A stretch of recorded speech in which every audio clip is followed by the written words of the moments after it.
Dokter Jaco, goeiemôre. Ja, is Anna hier, van Holland, ja, zeg mijn dochter, kan de dokter voor mij helpen, ja?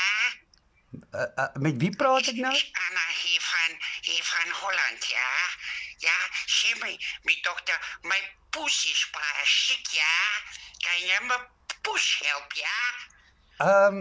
Mevrou, ek is 'n dokter by Nee, net die poes gezond, man, ja. Hij heeft een grote stukje vlees gegeten, ja. Hij is baie ziek.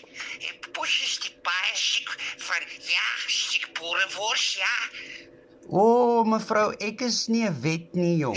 Nee, meneer, luister naar mij, ja. Mijn poes is baie zeer en ziek van een grote boerenworst. Ik heb hem een kleine pilletje gegeven. Die kleine pilletje voor zijn paar beter, ja. De grote pillen heeft hem zeer gemaakt. Mevrou, ek is nie 'n wet nie. Ek maak nie diere gesond. Ja, meneer, luister naar mij, ja. Hoorie, ek gaan Mijn poes, Wel. is baie... Mevrou, asseblief, verskoon my, ek gaan bye. Meneer, alsjeblieft. Bye. Goed gaan.